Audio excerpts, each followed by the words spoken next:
नमस्कार साथियों, मैं अनीता श्रीवास्तव आपका हार्दिक अभिनंदन करती हूँ।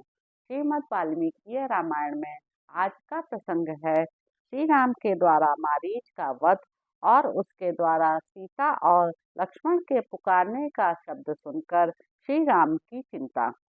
लक्ष्मण को इस प्रकार आदेश देकर रघुकुल का आनंद बढ़ाने वाले महातेजस्वी श्री रामचंद्र जी ने सोने की मूठ वाली तलवार कमर में बांध ली।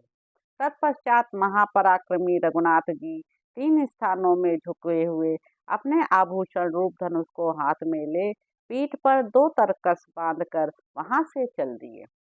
राजाधिराज श्री राम को आते देख वह वन्य मृगों का राजा कांचन मृग भय के मारे छिप गया, किंतु फिर तुरंत ही उनके दृष्टिपथ में आ गया।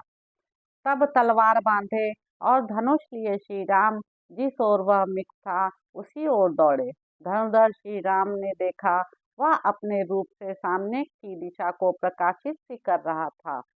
उस महान वन में वह पीछे की ओर देख देख कर आगे की ओर भाग रहा था। कभी छलांगे मारकर बहुत दूर निकल जाता और कभी इतना निकट दिखाई देता कि हाथ से पकड़ लेने का लोभ पैदा कर देता था। कभी डरा हुआ, कभी घबराया हुआ और कभी आकाश में उछलता हुआ दिख पड़ता था। कभी वन के किन्हीं स्थानों में छिपकर अदृश्य हो जाता था, मानो शरद ऋतु का चंद्रमंडल मेघ खंडों से आवृत हो गया हो। एक ही मुहूर्त में वह निकट दिखाई देता और पुनः बहुत दूर के स्थान में चमक उठता था। इस तरह प्रकट होता और छिपता हुआ वह मृग रूप धारी मारीच श्री रघुनाथ जी को उनके आश्रम से बहुत दूर खींच ले गया। उस समय उससे मोहित और विवश होकर श्री राम कुछ कुपित हो उठे और थक कर एक जगह छाया का आश्रय ले हरी हरी घास वाली भूमि पर खड़े हो गए। इस मृग रूपधारी निशाचर ने उन्हें उन्मत्त सा कर दिया था। थोड़ी ही देर में वह दूसरे मृगों से घिरा हुआ पास ही दिखाई दिया। श्री राम मुझे पकड़ना चाहते हैं, यह देखकर वह फिर भागा और भय के मारे पुनः तत्काल ही अदृश्य हो गया। तदंतर वह पुनः दूरवर्ती वृक्ष समूह से होकर निकला। उसे देखकर महातेजस्वी श्री राम ने मार डालने का निश्चय किया।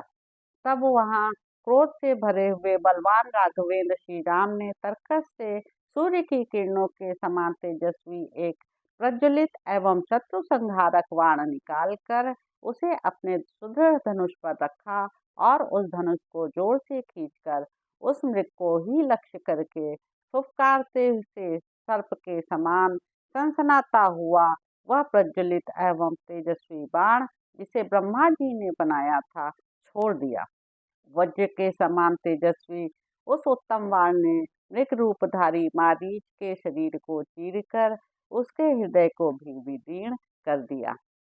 उसकी चोट से अत्यंत आतुर हो वह राक्षस ताड़ के बराबर उछलकर पृथ्वी पर गिर पड़ा। उसका जीवन समाप्त हो चला। वह पृथ्वी पर पड़ा पड़ा भयंकर गर्जना करने लगा। मरते समय मारीच ने अपने उस कृत्रिम शरीर को त्याग दिया। फिर रावण के वचन का स्मरण करके उस राक्षस ने सोचा किस उपाय से सीता लक्ष्मण को यहाँ भेज दे और सोने आश्रम से रावण उसे हर ले जाए।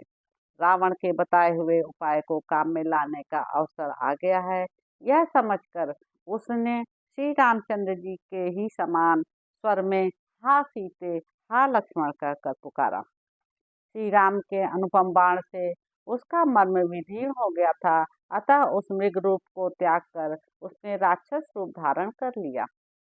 प्राण त्याग करते समय मारीच ने अपने शरीर को बहुत बड़ा बना दिया था।